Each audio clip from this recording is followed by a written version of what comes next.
नमस्कार दोस्तों, electrical technician channel में आपका स्वागत है। दोस्तों, आज के इस वीडियो के द्वारा हम सीखेंगे कि किस प्रकार से एसी पावर सप्लाई को डीसी में कन्वर्ट करते हैं, वो भी ब्रिज रेक्टिफायर का उपयोग करके। ठीक है, तो देखिए दोस्तों, यहाँ पे हमें एसी पावर सप्लाई को डीसी में कन्वर्ट करना है, तो उसके लिए हमें 3 इक्विपमेंट का इस्तेमाल करना पड़ेगा। पहला तो हमारा ट्रांसफार्मर होगा। दोस्तों, ये जो हमारा ट्रांसफार्मर है उसका सिलेक्शन हम उसके इनपुट पावर सप्लाई और आउटपुट पावर सप्लाई के हिसाब से करते हैं। मान लेते हैं कि हमें इनपुट पावर सप्लाई 230 वोल्ट देना है, ठीक है, और आउटपुट में 24 वोल्ट देना है।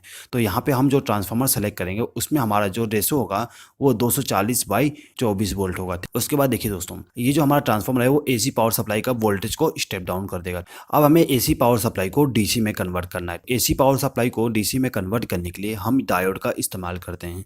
यहाँ पे हमें 4 डायोड का इस्तेमाल करना पड़ेगा और इनका कनेक्शन हम कुछ इस प्रकार से कर देंगे। यदि हम डायोड को कुछ इस प्रकार से कनेक्ट कर देते हैं तो हम उसको बोलते हैं ब्रिज रेक्टिफायर। ठीक है, आप यहाँ पे एक चीज़ याद रखिएगा, ये जो हमारा व्हाइट पट्टी होता है वो ये बताता है कि ये वाला साइड एनोड है और ये वाला साइड कैथोड है। तो यहाँ पे हम जो 4 डायोड इस्तेमाल करेंगे उनका कनेक्शन कुछ इस प्रकार से कर देंगे। उसके बाद देखिए दोस्तों, जो हमारा डीसी आउटपुट पावर सप्लाई होगा वो पल्सेटिंग टाइप होती है, तो उसको फिल्टर करने के लिए यहाँ पर हम एक कैपेसिटर का भी उपयोग करते हैं। अब हमें इसका कनेक्शन करना है, तो कनेक्शन करने के लिए क्या करेंगे कि यहाँ से फेज सप्लाई कनेक्ट कर देंगे और यहाँ से न्यूट्रल सप्लाई कनेक्ट कर देंगे। ठीक है, यहाँ पर हमने इनपुट पावर सप्लाई कनेक्ट कर दिया।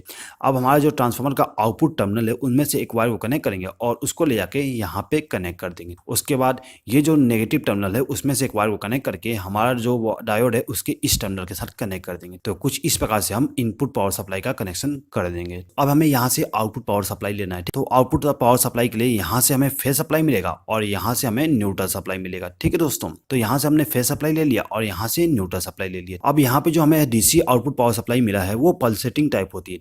अब उसको रेक्टिफाई करने के लिए हम यहाँ पे कैपेसिटर का उपयोग किए। तो यहाँ पे जो कैपेसिटर है उसका कनेक्शन बहुत ही सिंपल है। आपको क्या करना है कि एक टर्मिनल को न्यूट्रल सप्लाई से कनेक्ट कर देना है और दूसरे को फेज सप्लाई से कनेक्ट कर देना है। ठीक है, तो कुछ इस प्रकार से यदि हम कनेक्शन करते हैं तो हम एसी पावर सप्लाई को डीसी में कन्वर्ट कर देते हैं। यहाँ पे दोस्तों एक चीज़ याद रखिएगा, यहाँ पे हमें डीसी आउटपुट वोल्टेज उतना ही मिलेगा जितना हमने यहाँ पे स्टेप डाउन करके वोल्टेज को कन्वर्ट किए थे। यानी कि यहाँ पर हमने 230 वोल्ट इनपुट पावर सप्लाई दिए थे और यहाँ पे हमें 24 वोल्ट आउटपुट मिल रहा था। तो यहाँ पे जो हमारा डीसी कन्वर्ट होगा वो भी 24 वोल्ट आउटपुट डीसी सप्लाई ही होगा। यदि हमारा ट्रांसफार्मर 12 वोल्ट में कन्वर्ट करता है या फिर 48 वोल्ट में कन्वर्ट करता है तो हमें यहाँ पे 48 वोल्ट ही मिलता। ठीक है, यानी कि जितना आउटपुट हमारा ट्रांसफार्मर देगा उतना ही आउटपुट यहाँ पे डीसी सप्लाई हमें मिलेगा। ठीक है, आई होप कि दोस्तों आपको ये वीडियो पसंद आया होगा। दोस्तों, यदि आपको ये वीडियो पसंद आए तो प्लीज़ इस वीडियो पर लाइक कर दीजिएगा और यदि आपने अभी तक हमारे चैनल को सब्सक्राइब नहीं किया तो सब्सक्राइब भी कर लीजिएगा। इस वीडियो को देखने के लिए धन्यवाद।